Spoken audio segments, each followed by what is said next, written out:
कृष्णाय वासुदेवाय देवकीनंदनाय च नंदगोपकुमाराय गोविंदाय नमो नमः। भगवान राधा गोविंद के चरणार बिंदों में ध्यान करता हुआ आप लोगों के सामने कल आजा एकादशी है, उस आजा एकादशी के बारे में कुछ जानकारी लेकर आपके सामने उपस्थित हुआ हूँ।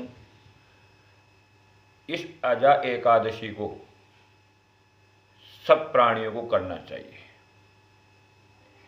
और करना ही नहीं चाहिए, बड़े उत्साह के साथ भगवान श्री नारायण का, बाल गोपाल मधुसूदन का अहोरात्रि हरि कीर्तन करते हुए, मानसिक चिंतन करते हुए और हमेशा भगवान के चरणार बिंदों में ध्यान करते हुए इस व्रत को करना चाहिए।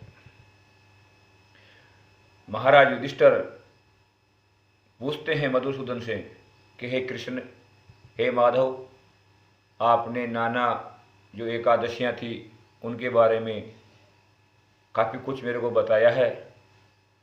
अब मैं आपसे जो भाद्रपद कृष्ण एकादशी है उसको किस नाम से जानते हैं और उसको करने से क्या फल मिलता है, ये मैं आपसे जानना चाहता हूँ। ऐसा जब युधिष्ठिर ने भगवान श्री कृष्ण से पूछा तो भगवान श्री जो परमात्मा 16 कलाओं से परिपूर्ण थे, मधुसूदन बोले कि हे धर्मराज युधिष्ठिर,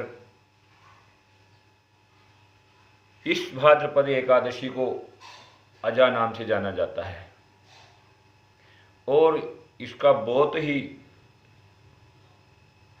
अच्छा फल भी है। इसको करने वाला व्यक्ति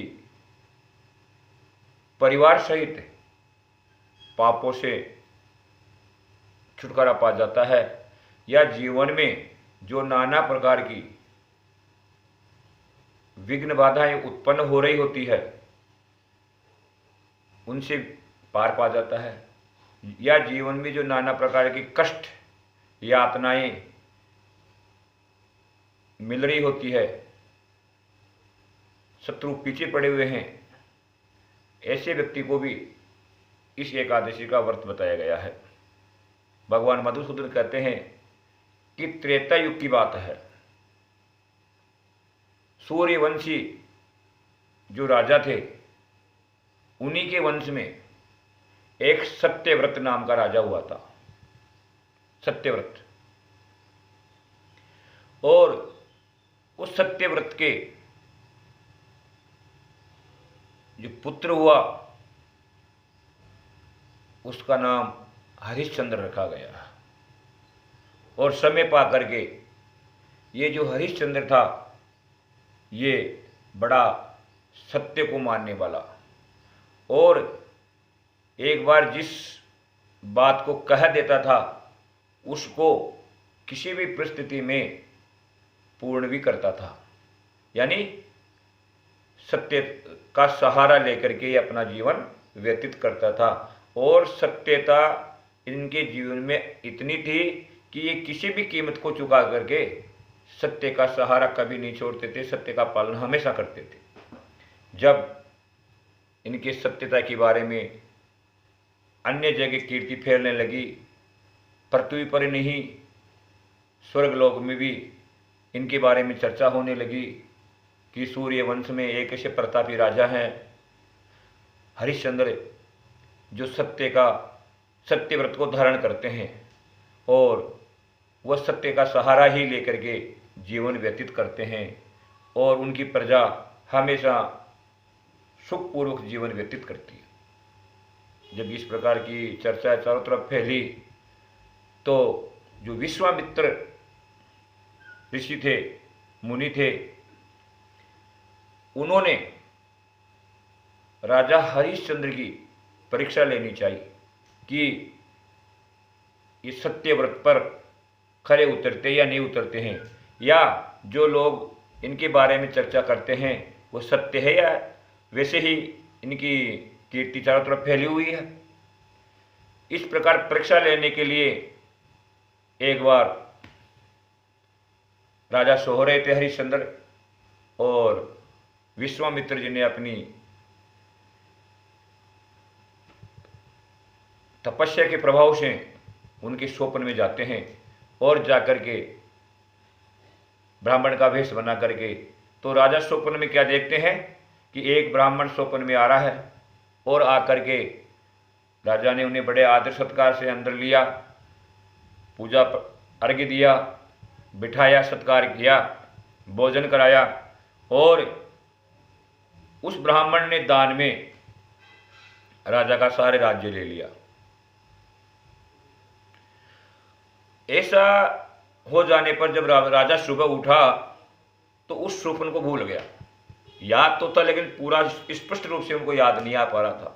बड़ा दुखी था राजा कि कौन ब्राह्मण था क्या नहीं था, ऐसा ये स्वप्न किस उद्देश्य को लेकर के मेरे को आया, इसका क्या फल होना चाहिए, ऐसा विचार ही कर रहा था कि जब 5-7 दिन निकल चुके थे तो विश्वामित्र जी बड़े क्रोधित हुए और होकर के राजा के समक्ष उपस्थित होते हैं और राजा को भला बुरा कहने लगे कि आप सत्य का ढोंग करते हो।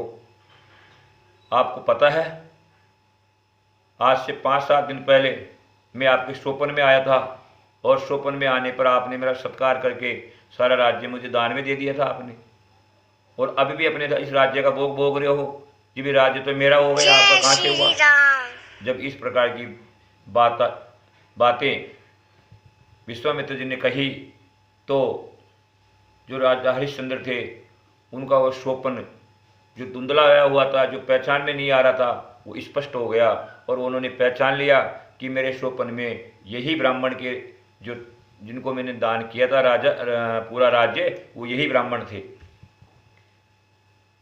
ऐसी बात जान लेने पर राजा बड़ा खुश हुआ और कहा कि महाराज मैंने स्वप्न में आपको ये जो मेरा राज्य है वो मैंने आपको दान किया था, इसमें कोई संदेह नहीं है, और ये राज्य मैं आपको अर्पित करता हूँ, और करके मेरे लिए आपका क्या आदेश है वो बताइए। जब राजा ने सारा राज्य दान कर चुके तो ऐसा बताया जाता है कि कोई भी वस्तु या कोई भी चीज़ दान दी जाती है तो साथ में दान देने वाले व्यक्ति को दक्षिणा भी दी जाती है। बिना दक्षिणा के दान संपूर्ण नहीं होता है।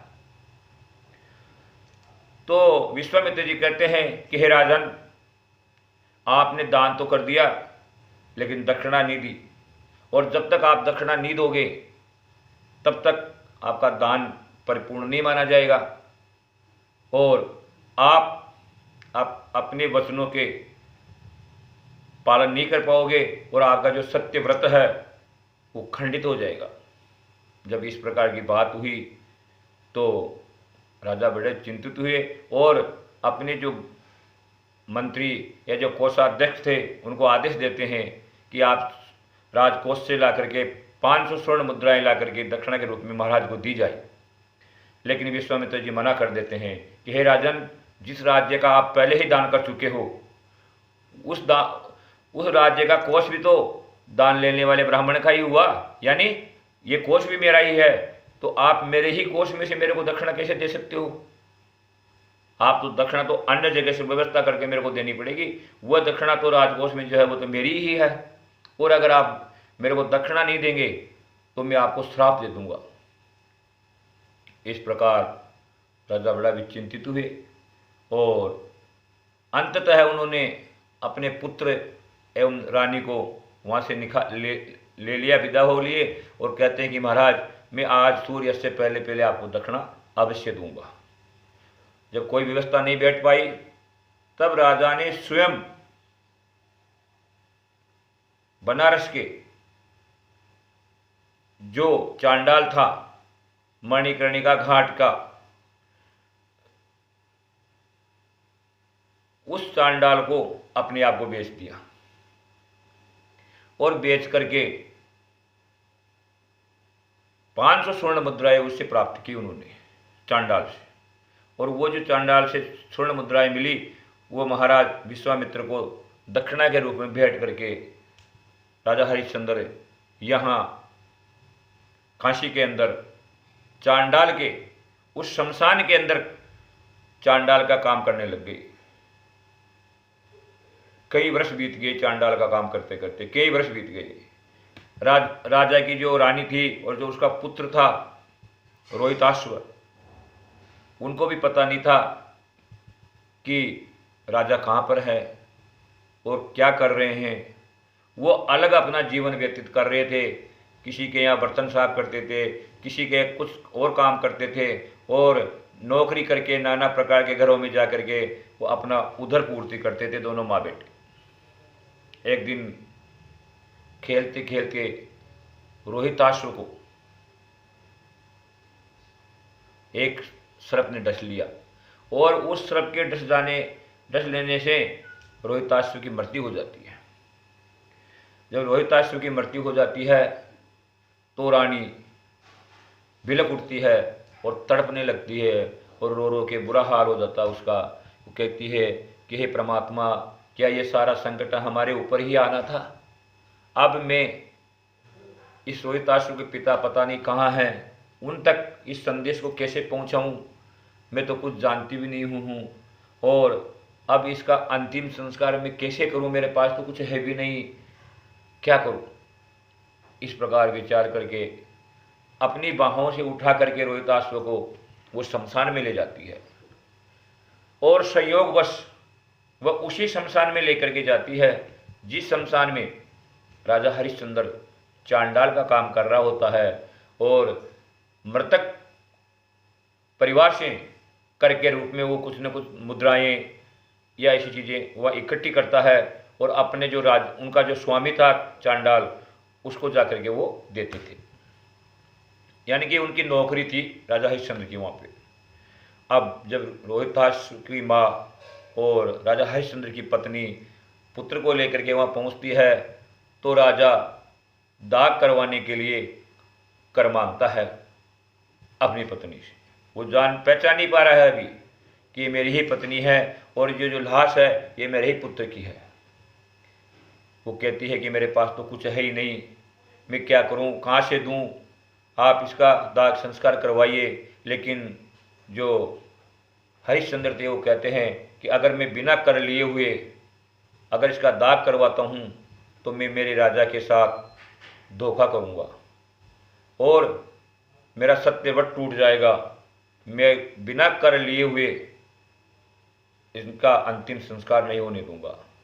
और जब रानी रोने लगती है तो राजा हरिश्चंद्र उनको पहचान जाता है और अपने पुत्र की ही लाश को देख करके वो बिलक उठता है। राजा बड़ा तड़पता है, लेकिन फिर वो रानी से कहता है कि नहीं, बिना करके तो मैं ये काम नहीं करने दूंगा। आपके पास कुछ भी नहीं है तो जो आपने साड़ी पहन रखी है उसी का आधा हिस्सा फाड़ करके मुझे कर के रूप में दे दीजिए और अपने पुत्र का दाग संस्कार कीजिए, अंतिम संस्कार कीजिए। जब वो रानी अपनी साड़ी का आधा पल्लू फाड़ने के लिए आतुर होती है तो उसी समय विश्वामित्र जी वहाँ प्रकट हो जाते हैं और प्रकट होकर के कहते हैं कि हे राजन, तुम्हारी सत्यता के आगे मैं परास्त हो गया। तुम्हारा जो सत्यव्रत है वह अतुलनीय है। देवता भी ऐसे सत्यवादी राजा या प्राणी के दर्शन के लिए लालायित रहते हैं। आज मैं यहाँ अकेला नहीं आया हूँ, देखो मेरे साथ अन्य देवता गण यहाँ उपस्थित हैं, जिनमें इंद्र, विष्णु, ब्रह्मा, महादेव वहाँ उपस्थित थे और राजा की जय जयकार करते हैं। आकाश में मृदंग बजते हैं, ढोल नगाड़े बजते हैं, फूलों की वृष्टि होती है और जो रोहिताश्व था वो जीवित हो जाता है और रानी अन्य आभूषणों से आच्छादित होकर के वही जो अयोध्या के राजा के समय उनके आभूषण थे वो उन आभूषणों से लज जाती है और राजा हरिश्चंद्र का सारा दुख मिट जाता है। यहाँ भगवान श्री कृष्ण कह रहे हैं कि ये सब राजा हरिश्चंद्र के साथ कब हुआ? कष्ट भोगते हुए एक बार गंगा स्नान के लिए वाराणसी में काशी में गौतम ऋषि पधारे थे और उन गौतम ऋषि को ही राजा हरिश्चंद्र ने प्रार्थना की थी कि हे भगवान, मैंने कौन सा ऐसे पाप किए थे जिनके कारण मेरे को ये कष्ट भोगना पड़ रहा है। मेरा पुत्र पता नहीं कहाँ है, मेरी रानी पता नहीं कहाँ है, और मैं कई वर्षों से लगातार अपने आप को बेच करके चांडाल का काम कर रहा हूँ। तो आप मेरे इन कष्टों को दूर करने का कोई उपाय बताइए प्रभु। तब इस भाद्रपद कृष्ण एकादशी के बारे में गौतम ऋषि ने हरिश्चंद्र को बताया था कि आप इस व्रत को करिए और इस व्रत को करने मात्र से ही आपके समस्त कष्ट, पाप और आपके जितने भी दुर्तक्षय है वो दूर हो जाएंगे। तब राजा हरिश्चंद्र ने इस व्रत को, इस एकादशी के व्रत को किया था। तब जाकर के उनके यहाँ उनके पुत्र एवं उनकी रानी का मिलन होता है वहाँ पर, और मिलन होकर के आज उन्हें पुनः अपना राज्य प्राप्त होता है। अतः इस व्रत को करने से सभी व्यक्तियों के जो नाना प्रकार के कष्ट, पीड़ा, अपयश आदि जो परेशान कर रहे हैं, जो लगे हुए हैं, उनसे मुक्ति मिलती है। अतः इस अजा एकादशी का व्रत सबको करना चाहिए। और कल रविवार का दिन है, इस व्रत को अवश्य करें। कई लोग नौकरी का बहाना बनाते हैं, तो कल भगवान ने इस एकादशी के दिन रविवार को, साथ में एकादशी के साथ में रविवार आ रहा है, तो घर पे रहने का वो भी मौका भी मिलेगा, भगवत कीर्तन करने का मौका भी मिलेगा। अवश्य करना चाहिए। जय राधे, जय गोविंद।